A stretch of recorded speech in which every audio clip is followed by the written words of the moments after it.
Hello everyone, welcome to the YouTube channel of Jiya judicials. आइए इस video में पढ़ते हैं करंट अफेयर्स नवंबर मंथ के UP judiciary point of view से। सबसे पहले supreme court calls a ban for two finger test. Important है, सुप्रीम कोर्ट ने टू फिंगर टेस्ट पे अभी बैन लगाया है, कंप्लीट बैन लगाया है। जस्टिस DY चंद्रचूड़ की बेंच ने, जिसमें जस्टिस हिमा कोहली भी थी, उन्होंने हेल्ड किया है कि टू फिंगर टेस्ट क्या है, पैट्रियार्कल एंड सेक्सिस्ट है। इसीलिए अगर कोई भी टू फिंगर टेस्ट करता है तो he would be guilty of misconduct. तो मतलब रेप विक्टिम के लिए टू फिंगर टेस्ट नहीं किया जा सकता। ठीक है। COP27 नवंबर 2022 में अभी COP 27 सबमिट हुआ है। COP क्या है? COP है कॉन्फ्रेंस ऑफ द पार्टीज। कहाँ की? United nation framework convention on climate change. Climate change से रिलेटेड कॉप का अभी कॉन्फ्रेंस हुई है। कहाँ पे हुई है? इजिप्ट में हुई है। इजिप्ट की शर्म अल शेख सिटी में हुई है। शर्म अल शेख का नाम इंपॉर्टेंट है, याद रखिएगा। इसमें क्या हिस्टोरिक डिसीजन लिया गया? इसमें ये डिसीजन लिया गया क्योंकि कॉप की जो कॉन्फ्रेंस थी क्लाइमेट चेंज पे थी, इसीलिए क्लाइमेट चेंज की जो वल्नरेबल कंट्रीज हैं, जिन मोस्ट इफेक्टेड कंट्रीज हैं, उनके लिए लॉस एंड डैमेज फंड बनाया जाएगा। आगे देखते हैं। First women inspector general of CRPF की फर्स्ट वुमेन इंस्पेक्टर जनरल कौन है? IG सीमा धुंधिया, जो बिहार सेक्टर में जिनकी पोस्टिंग हुई है, और एनी अब्राहिम, जिनकी RAF में रैपिड एक्शन फोर्स में नियुक्ति हुई है। ये दोनों पहली हैं CRPF में, अभी तक कोई भी वुमेन इंस्पेक्टर जनरल नहीं थी। इसके बाद आते हैं Yotta D1। Yotta D1 is very important because Yotta D1 is in greater Noida, Uttar Pradesh itself. Yogi Adityanath ji ने अभी योता D1 को इनॉग्रेट करा है और ये नॉर्थ इंडिया का पहला हाइपर स्केल डाटा सेंटर है। हाइपर स्केल डाटा सेंटर है, मेगा डाटा सेंटर है। इसमें डाटा स्टोरेज की कैपेसिटी बहुत ज़्यादा है। कितनी है वो हमारे लिए इंपॉर्टेंट नहीं है, बट हाइपर स्केल है। इंडिया का सेकेंड है, नॉर्थ इंडिया का फर्स्ट है। कहाँ पे लोकेटेड है? Greater Noida data centre park में। World longest passenger train Russian railways अभी काफ़ी न्यूज़ में रही। स्विट्ज़रलैंड ने दुनिया की सबसे बड़ी पैसेंजर ट्रेन को अभी रन किया है, ऑपरेशनलाइज्ड किया है, अभी ये चलाई गई है।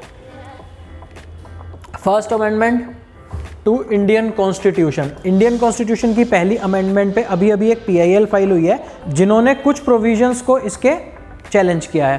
तो अभी वो तो PIL तो पेंडिंग है, बट इंपॉर्टेंट क्या है? इंपॉर्टेंट है कि फर्स्ट अमेंडमेंट थी क्या।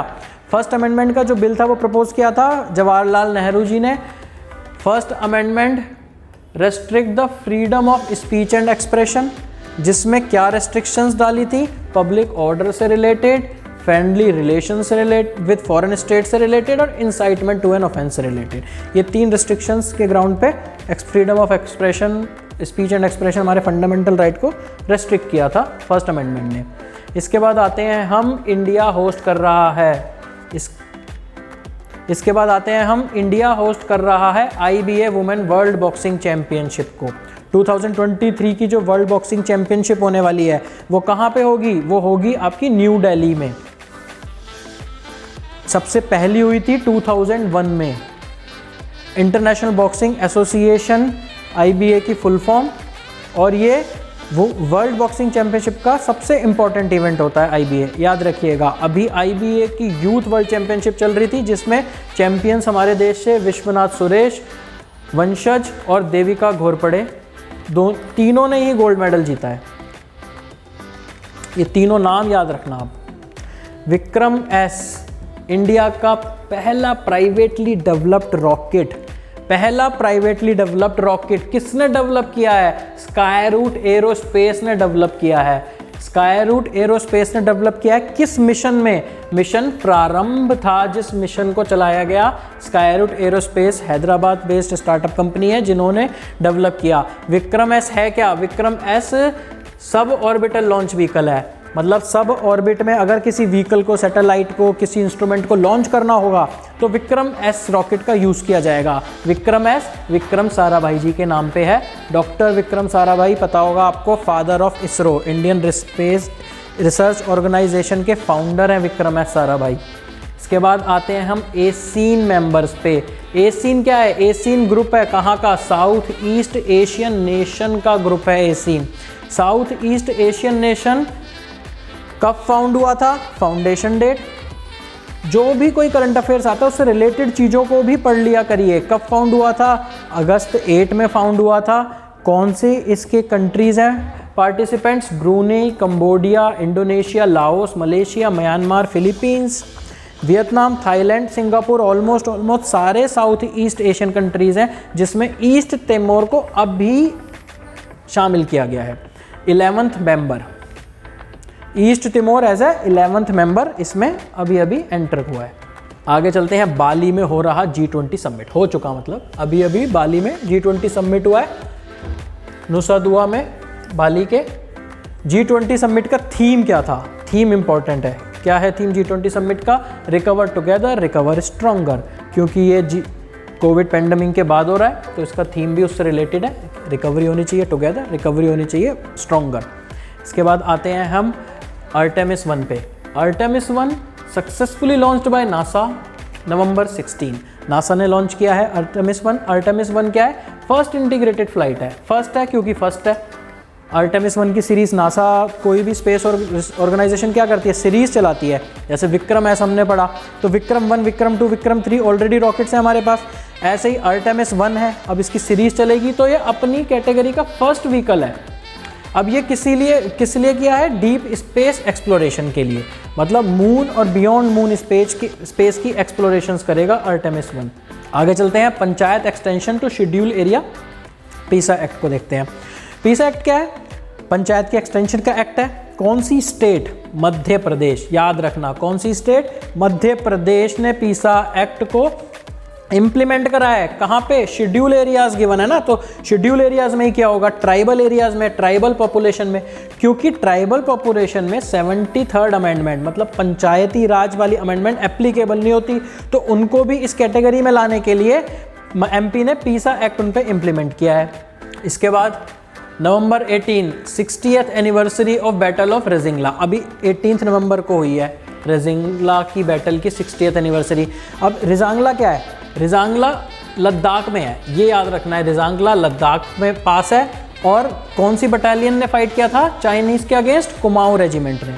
कई बार रिलेटेड क्वेश्चंस पूछ लेते हैं, जैसे करंट अफेयर्स में तो अभी 60th एनिवर्सरी निकली है रेजांगला की, तो रेजांगला पढ़ा ही होगा, तो आपको पता होना चाहिए कि रेजांगला कहाँ पे है। आगे देखते हैं, प्राइम मिनिस्टर नरेंद्र मोदी जी ने कामेंग हाइड्रो इलेक्ट्रिक प्रोजेक्ट अभी अभी इनॉग्रेट करा है।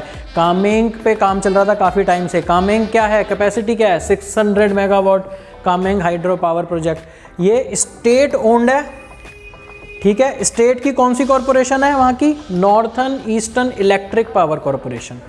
कौन सी स्टेट है कामेंग? कामेंग है अरुणाचल प्रदेश में। और कौन सी? रिवर्स हाइड्रो इलेक्ट्रिक है, तो रिवर्स का वाटर यूज़ करता होगा। ये यूज़ करता है बिछोम और टेंगा रिवर का, ये जो कि ट्रिब्यूटरीज हैं कामेंग रिवर की। अब बात आई हाइड्रो इलेक्ट्रिक पावर प्रोजेक्ट की, तो याद रखिएगा हाइड्रो इलेक्ट्रिक पावर प्रोजेक्ट से रिलेटेड चीज़ों को पढ़ लें। हाइड्रो इलेक्ट्रिक पावर प्रोजेक्ट कौन सा है लार्जेस्ट इंडिया में? Tehri water park. Tehri hydro electric power project है उत्तराखंड में और इसकी कैपेसिटी है 2400 मेगावाट, लार्जेस्ट इन इंडिया। आगे चलते हैं, 8th एडिशन गरुड़ शक्ति एक्सरसाइज अभी कंडक्ट हुई। इसका 8th एडिशन कंडक्ट हुआ। गरुड़ किसके बीच में होती है? इंडिया और इंडोनेशिया के बीच में गरुड़ एक्सरसाइज होती है हमारी। आगे चलते हैं, अनवर इब्राहिम। अनवर इब्राहिम कहाँ के प्रेसिडेंट प्राइम मिनिस्टर अपॉइंट हुए? मलेशिया के। मलेशिया का किंग कौन है? सुल्तान अब्दुल्ला, जिन्होंने इन्हें अपॉइंट करा। मोना लोआ। मोना लोआ इंपॉर्टेंट है। मोना लोआ is the largest volcano of earth. Largest volcano 38 years में इरप्ट हुआ है, अभी तक नहीं हुआ था। 38 ईयर्स में अब इरप्ट हुआ है मोना लोआ। मोना लोआ कहाँ पे है? मोना लोआ हवाई में है। हवाई वॉल्केनो नेशनल पार्क का रीजन है मोना लोआ, जो किलाउआ से 40 किलोमीटर्स लोकेटेड है। तो किलाउआ याद रखना है, हवाई याद रखना है, मोना लोआ याद रखना है। आगे आते हैं हम, अभी अपॉइंटमेंट पे आते हैं। अपॉइंटमेंट किसकी हुई है? अपॉइंटमेंट हुई है जस्टिस ऋतुराज अवस्थी की। Justice Rituraj Awasthi appointed as a chairman of 22nd law commission. ये कर्नाटका हाई कोर्ट के रिटायर्ड चीफ जस्टिस हैं। तो CJI chief justice high court के किस हाई कोर्ट के रहे हैं? कर्नाटका के रहे हैं। 22nd लॉ कमीशन के चेयरपर्सन रहे हैं। लॉ कमीशन 22nd चल रही है। लॉ कमीशन से रिलेटेड वीडियो एक मैं ऑलरेडी डाल चुका हूँ, उसका लिंक मैं आपको डिस्क्रिप्शन में दे दूंगा, आप उसको भी देख लीजिएगा। उसमें सारी इंपॉर्टेंट लॉ कमीशंस कवर करी हैं हमने। Kassym Jomart Tokayev second time Kazakhstan के प्रेसिडेंट इलेक्ट हुए हैं। कासिम जोमार्त तोकायेव, नाम याद रखिएगा आप इनका, कासिम जोमार्त तोकायेव। अभी ये 20 करंट अफेयर्स हैं नवंबर मंथ से रिलेटेड। इसके आगे के करंट अफेयर्स पोस्ट करते रहेंगे। आप चैनल को सब्सक्राइब करिएगा, बेल आइकन को प्रेस करिएगा ताकि आपको नोटिफिकेशन मिलती रहे। और कोई भी क्वेरी हो आप कमेंट सेक्शन में मुझसे पूछ सकते हैं। आई होप आपको वीडियो पसंद आई होगी। Thank you so much.